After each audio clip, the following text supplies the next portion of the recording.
जो आगे जाकर मायोकार्डियल इन्फेक्शन या एमआई का कारण बनती है।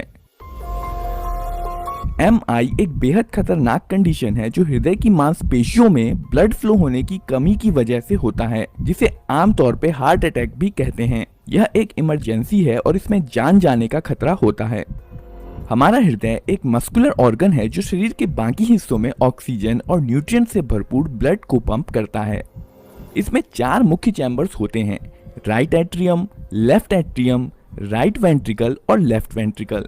राइट एट्रियम में बॉडी से डीऑक्सीजनेटेड ब्लड एंटर करता है और राइट वेंट्रिकल इसे फेफड़ों में धकेल देता है। फेफड़ों में डीऑक्सीजनेटेड ब्लड ऑक्सीजन लेकर लेफ्ट वेंट्रिकल में एंटर करता है। लेफ्ट वेंट्रिकल हृदय का मेन पंपिंग चैम्बर है और यह कॉन्ट्रैक्ट होकर एओर्टा के जरिए शरीर के बाकी हिस्सों में ऑक्सीजन से भरपूर ब्लड पंप करता है। पर आपके शरीर के बाकी हिस्सों की तरह हृदय को भी ठीक से काम करने के लिए ऑक्सीजन युक्त ब्लड की जरूरत होती है और इसे ऑक्सीजन पहुंचाने का काम करती हैं कोरोनरी आर्टरीज। कई सारी छोटी छोटी कोरोनरी आर्टरीज एओर्टा से जुड़ी हुई होती हैं और हृदय की मांसपेशियों को आवश्यक ऑक्सीजन और न्यूट्रिएंट सप्लाई करती हैं। एक्यूट कोरोनरी सिंड्रोम में इन्हीं कोरोनरी आर्टरीज में ब्लॉकेज हो जाता है, जिसकी वजह से हृदय की मांसपेशियों में सप्लाई होने वाले ब्लड में रुकावट आ जाती है। ऐसा अक्सर एथेरोस्क्लेरोसिस प्लाक यानी कोरोनरी आर्टरीज में फैट, कोलेस्ट्रॉल या अन्य किसी चीज के जमा हो जाने से, या कोरोनरी स्पैज्म यानी कि आर्टरीज में ऐंठन आ जाने से, या फिर कोरोनरी आर्टरी डाइसेक्शन यानी कि आर्टरी के फट जाने की वजह से होता है। एथेरोस्क्लेरोसिस में फैटी प्लैक के लगातार बढ़ने से कोरोनरी आर्टरी का गैप कम हो जाता है और अगर ये प्लाक टूट जाता है तो ब्लड एक जगह पर इकट्ठा होना शुरू हो जाता है, जिसे ब्लड क्लॉट कहते हैं, जिसके कारण कोरोनरी आर्टरी में ब्लॉकेज बन जाता है। आमतौर पर ब्लड क्लॉट हो जाने की वजह से ही कोरोनरी आर्टरी में ब्लॉकेज होता है।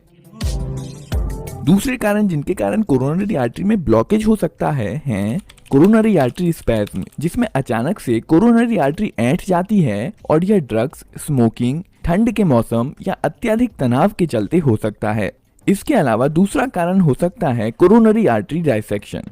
इस केस में आर्टरी की अंदरूनी दीवार टूटकर अलग हो जाती है, जिससे ब्लड फ्लो में रुकावट आ जाती है। हृदय के किसी भी हिस्से में इस तरह की रुकावट आ जाने से वहां पर ऑक्सीजन और न्यूट्रिएंट्स नहीं पहुंच पाते हैं, जिस वजह से हृदय की मांसपेशियां मर जाती हैं। इस कंडीशन को मायोकार्डियल इन्फेक्शन कहते हैं।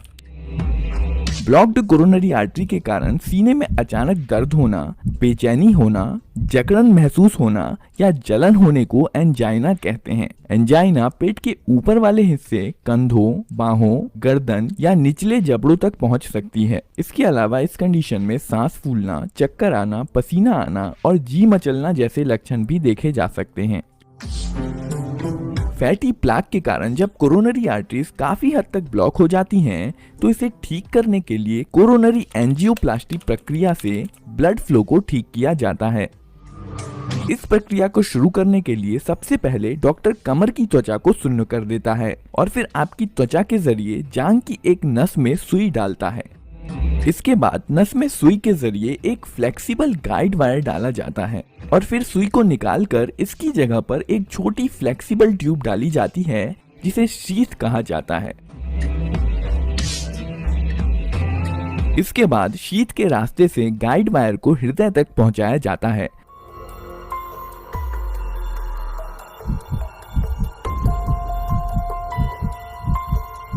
और इस गाइड वायर के ऊपर से एक फ्लेक्सिबल ट्यूब, जिसे कैथेटर कहा जाता है, कोरोनरी आर्टरीज तक पहुंचा दिया जाता है। इस दौरान पेशेंट को थोड़ा दबाव महसूस हो सकता है, लेकिन उसे दर्द नहीं होगा। इसे देखने के लिए एक्सरे डिवाइस का इस्तेमाल किया जाता है, जिसे फ्लोरोस्कोप कहते हैं।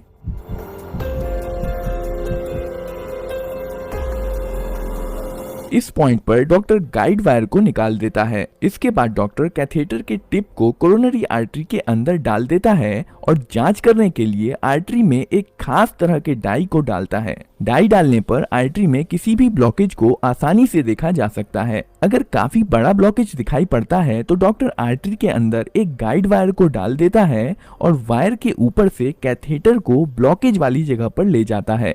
कैथेटर की टिप पर एक बैलून लगा होता है जिसे ब्लॉकेज वाली जगह पर 20 से 30 सेकंड के लिए फुला दिया जाता है, जिससे फैटी प्लाक अंदर को दब जाता है और आर्टरीज फैल जाती हैं। जब बैलून फूला हुआ होता है तब आर्टरी पूरी तरह से ब्लॉक हो जाती है और पेशेंट को सीने में दर्द महसूस हो सकता है। इसके बाद बैलून को डिफ्लेट करके बाहर निकाल लिया जाता है और साथ ही साथ दर्द भी चला जाता है। आर्टरी के फैल जाने से ब्लड फ्लो में सुधार आ जाता है। आर्टरी को खुला रखने के लिए मेटल से बनी एक मैश ट्यूब, जिसे स्टेंट कहा जाता है, का इस्तेमाल भी किया जा सकता है। डॉक्टर पेशेंट के लिए स्टेंट की सही साइज को चुनता है, जिसे एक बैलून के ऊपर कंप्रेस करके रखा जाता है।